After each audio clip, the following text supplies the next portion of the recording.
Nah, perpuluhan saudara-saudara, saya nggak ada utang dengan saudara-saudara, saya nggak ada utang dengan Tuhan karena kami keluarga setia membayar perpuluhan. Dalam hal itu kami jadi saksi, boleh, amin. Ada orang yang bisa jadi saksi, ada bendahara gereja, dan kalau saya sebagai pelayan Injil saya juga setia menyetorkan. Jadi dalam hal ini kalau saya berbicara karena saya sudah praktek, saudara bisa saksikan bagaimana Tuhan memberkati kehidupan kami. Katakan amin dulu saudara-saudara. Nah, saya mau ajarkan kebenaran tentang perpuluhan ini karena banyak orang salah mengerti tentang perpuluhan. Give me the verse. Kayak ini ayat penting sekali. Dalam sebuah diskusi yang cukup kuat, saudara-saudara, sangat kuat. Kami kaum karismatik diserang. Yesus tidak pernah mengajarkan perpuluhan. Saya bilang baca ulang Alkitab. Karena ini di kitab Matius. Mari kita baca sama-sama. Baca, saudara baca dengan suara nyaring. Komen? Boleh saudara-saudara? 1, 2, 3.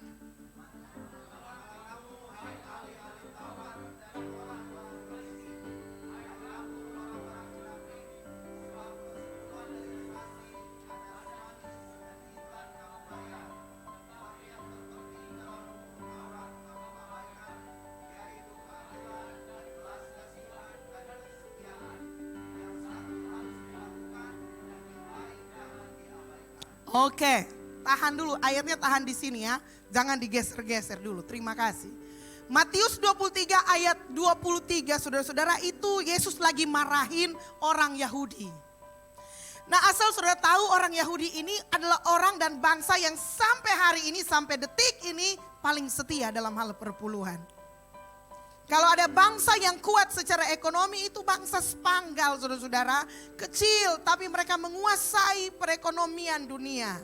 Orang-orang kaya, juara satu Rockefeller, saudara bilang, dan lain-lain sebagainya, penguasa ekonomi dunia yang menggerakkan ekonomi dunia, Yahudi kasihan, saudara. Dan mereka karena mereka setia dalam hal perpuluhan. Jadi soal perpuluhan orang mesti kursus. Tapi kali ini saudara-saudara, Yesus berhadapan langsung dengan orang Yahudi. Dan Yesus mulai dengan kalimat, dengan kata yang sangat mengerikan. Kalau tadi dia bilang sadis, ini mengerikan. Dimulai dengan kata apa saudara-saudara? Celakalah kamu. Saya pernah khotbah ini tapi saya mau ingatkan lagi. Siapa di antara saudara kalau marah berani ungkapkan kata celaka? Ada enggak? Saudara marah sama anak saudara gitu. Cilakangan. Pernah? Kalau saudara, sekarang kita pakai standar kita. Kalau dari mulut saudara sampai keluar kata celaka, come on. Saudara ada di marah tingkat mana? Kalau sampai mulut saudara, ini Yesus loh saudara-saudara ya. Tuhan gitu ya, kalau sampai dari mulut saudara sudah keluar kata celaka, berarti dia sedang mau sampaikan sesuatu yang sangat berbahaya. Oke, lanjut. Celakalah kamu, hai ahli-ahli Taurat. Orang boleh begini hari ini. Kita bukan. Ya enggak toh? Bukan. Lanjut. Dan orang-orang Farisi, lolos lagi bukan torang. Lanjut. Hai kamu orang-orang munafik. Itu enggak bicara Farisi dan enggak bicara soal Yahudi ahli Taurat. Ini berbicara kepada semua orang. Dan Yesus menegur, salah satu dosa yang paling dibenci Yesus adalah kemunafikan, guys. Itu sebabnya saya nggak suka munafik. Saudara, kalau lihat saya ya begini-begini aja gitu. Saya marah di depan saudara, saya minta maaf di depan saudara, saya nangis di depan saudara. Semua tahu, yang di sini saudara tahu semua, nggak ada yang disembunyikan. Jadi saya nggak perlu takut-takut gitu ya ketemu dengan saudara. Saudara yang sering takut-takut ketemu saya karena saudara suka sembunyikan sesuatu. Gitu ya. Tapi biarin aja saudara takut-takut sendiri. Padahal kalau saudara datang dan cerita sebenarnya selesai masalahnya. Tapi ya udahlah terserah. Pokoknya gini. Hai kamu orang-orang munafik. Kalau sudah di sini sudah nggak bilang bukan kita. So mulai barasa, oke? Hai kamu orang-orang munafik. Lalu Tuhan bilang sebab persepuluhan dari selasi, adas manis dan jintan itu bumbu-bumbu utama masakan, gitu ya. Perpuluhan dari jintan, selasi, adas manis kamu bayar. Saudara, orang Yahudi itu kalau punya pohon mangga 10, satu dia akan serahkan kepada Tuhan sebagai perpuluhan. Jadi kalau adas dan biji selasi ada 100, dia panen, maka dia akan hitung 10 untuk Tuhan. Artinya dia sangat detail dalam hal perpuluhan. Tak terkalahkan. Tetapi yang terpenting dari hukum Taurat, kamu abaikan. Apa itu? Keadilan, belas kasihan, dan kesetiaan. Sampai situ. Lalu saudara perhatikan kalimat terakhirnya. Yang pintar ya MCM, Metro Church. Yang satu harus dilakukan. Dan yang lain jangan diabaikan. Ulangi. Yang satu harus dilakukan. Yang apa yang harus dilakukan? Ayo baca lagi kalimat ini. Munafiknya? Bukan, yang satu harus dilakukan apa? Perpuluhannya harus dilakukan. Perpuluhannya harus kamu bayar. Perpuluhan atas selasi, adas manis, jintan pun harus kamu bayar. Dan yang lain. Apa itu yang lain? Keadilan, belas kasihan, kesetiaan jangan diabaikan. Kalau kamu melakukan satu, kamu munafik. Oke. Ini dorang babayar, mar ndak pakai prinsip, Yesus bilang kamu munafik. Ada orang punya prinsip, mar ndak babayar, itu juga munafik. Dua-dua, yang satu harus dilakukan, yang satu jangan diabaikan. Alasan mengapa di MCM setiap minggu ada offering preaching, karena kami ingin jemaat MCM mengalami terobosan keuangan dengan mengelola keuangan berdasarkan prinsip firman Tuhan. Jangan bayar perpuluhan kalau saudara nggak tahu prinsip ini. Jangan kasih persembahan kalau saudara tidak tahu mengapa saudara harus kasih persembahan, itu dia. Jangan datang ke gereja kalau saudara ingin tahu untuk apa saudara bergereja. Jangan makan nasi kalau saudara nggak tahu nasi itu untuk apa. Sesederhana itu. Oke? So mulai menunduk kepalanya. Angkat dulu saudara-saudara. Hadapi karena ini Januari. Saya mau dorong saudara tahun 2022 ini sudah akan mengalami terobosan keuangan. Jadi saudara-saudara, iya benar saudara-saudara. Ini Januari kita mau mulai main baru, amin. Kita mau kalau tahun-tahun sebelumnya keuangan kita kacau balau. Tahun ini harus lebih meningkat, amin. Tahun ini harus alami terobosan. Cukup sudah itu kesusahan-kesusahan itu. Jangan dia ikut-ikut terus Pak orang. Orang mau selesai karena orang mau hidup sesuai firman Tuhan.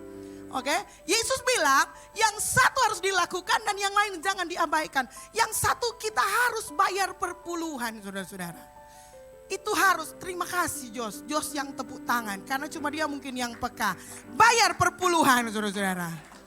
Perpuluhan bukan persembahan, makanya perpuluhan itu kalimatnya katanya adalah bayar. Saudara makan di restoran, BCS, saudara habis makan mesti bayar. Karena saudara so makan. Betul enggak? Kalau saudara tidak makan, silakan tulis, kurang ajar dia, lari makan tidak bayar. Beda dengan persembahan, persembahan itu diberi.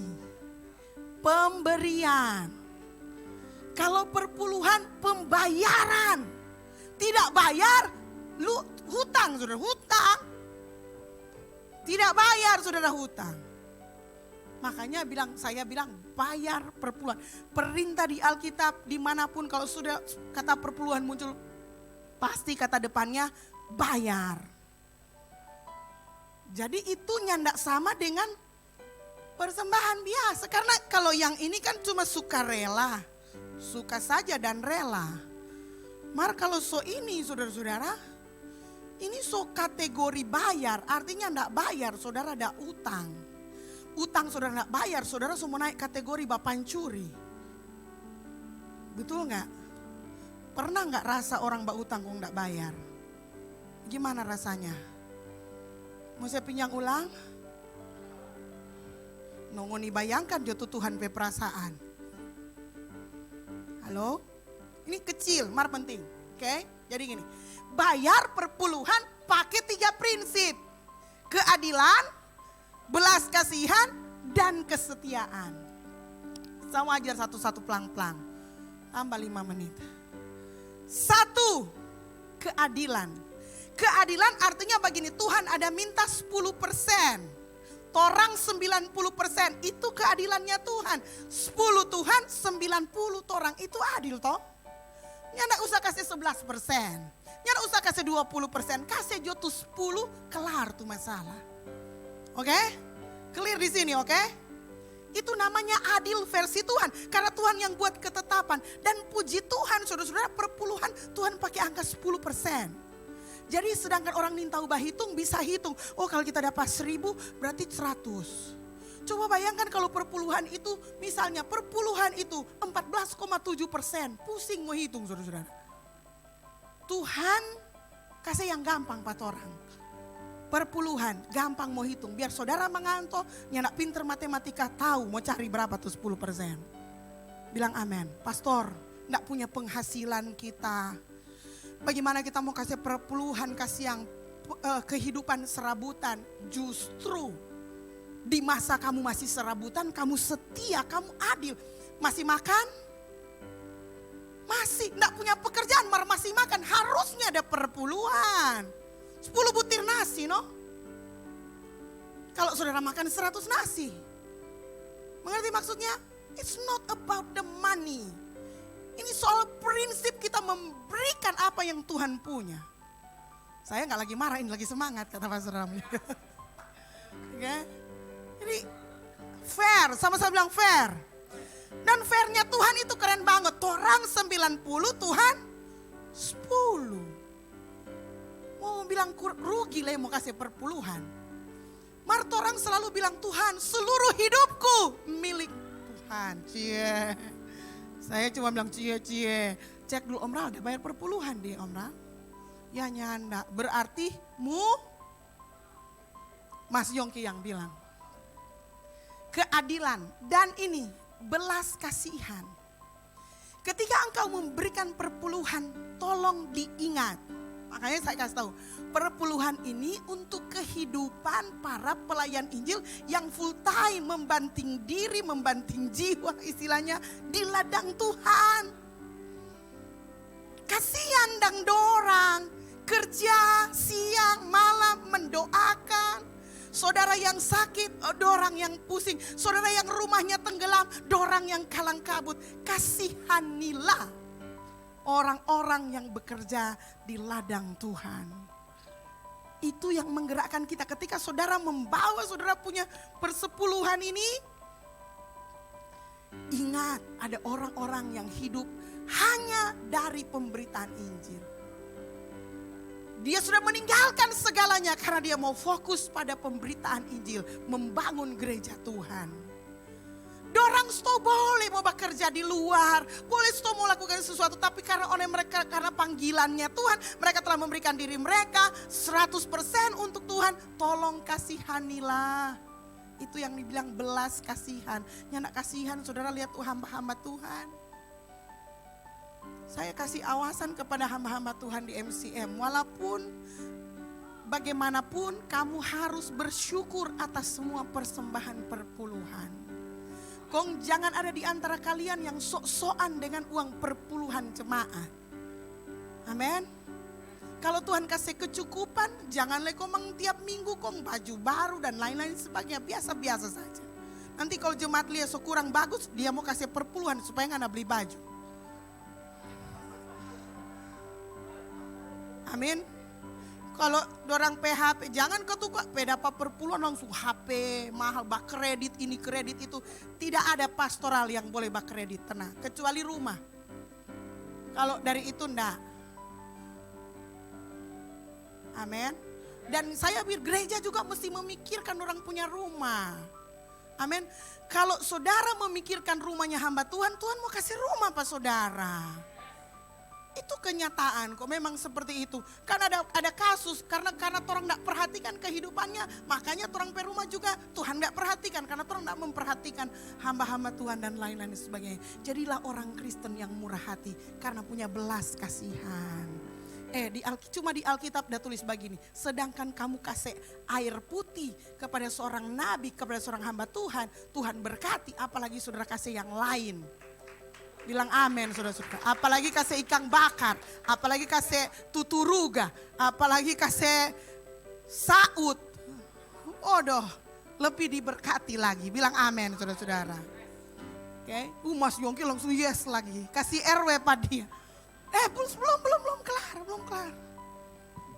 Terakhir, kesetiaan. Jangan bayar perpuluhan rapel. Udah masih perlu tuh doi nanti Oktober juga pastor 10 bulan punya komang tak bayar. Boleh kalau seandainya kita Tuhan tak bilang boleh rem nganape berkat 10 bulan. Cie. Saya sangat terharu dengan sekolah anak saya gitu ya. Ini bukan endorser tapi belakangan ini gitu ya. Anak-anak saya sekolah di sekolah Kristen dan mereka sekarang harus menulis My Spiritual Journey. Jadi mereka dapat tugas untuk bikin renungan lalu kemudian setiap hari mereka mesti memasukkan. Nah itu karena saya orang tua saya setiap hari ditagi mana di dorang pe renungan, mana dorang pe renungan. Lalu kemudian saudara-saudara saya agak sebel. Karena pernah saya mau khotbah di sini, mau khotbah, tiba-tiba masuk WA dari ibu gurunya. Oh tolong ini ibu guru, tahu-tahu hari Minggu, mama mau khotbah lagi, minta akan renungan dari anak-anak gitu ya. Lalu dalam hati saya ini kan hari Minggu, hari gereja, freike gitu. Lalu pada waktu terima rapor, ibunya bilang, tolong didorong anak-anak untuk bikin spiritual journey. Nah saya dengan rada agak keberatan, Mbak bilang juga, memang kok mesti sampai hari Minggu Kang Bu? Maksudnya hari sampai Sabtu jodan toh sampai hari Minggu.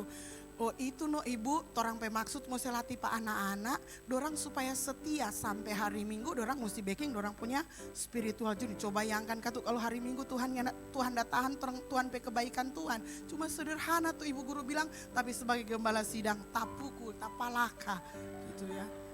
Karena yang diajarkan, ditanamkan kepada anak-anak adalah kesetiaan. Biar hari Minggu terus karena bagi Tuhan salah satu nilai yang penting adalah kesetiaan. Jadi pastikan setiap bulan sesudah saudara terima, saudara bayar Tuhan punya. Amin. Begini supaya gampang saudara-saudara, supaya tidak terkecoh. Begitu saudara terima gaji, begitu saudara terima pendapatan, sisihkan 10% bayar untuk Tuhan. Supaya saudara gak punya utang. Jangan sampai saudara menangis minta Tuhan berkati, Tuhan bilang begini, Anda kok tak punya karena belum bayar, bagaimana kita mau berkati karena lebih? So, pastor masih susah, pengeluaran lebih besar dari pemasukan. Tantangan saya kepada saudara tahun 2021 justru dalam kesusahanmu engkau tunjukkan kepada Tuhan bahwa saya mau kasih apa yang Tuhan punya. Saya mau kembalikan apa yang Tuhan punya. Dan saudara lihat bagaimana Tuhan akan memberkati hidupmu.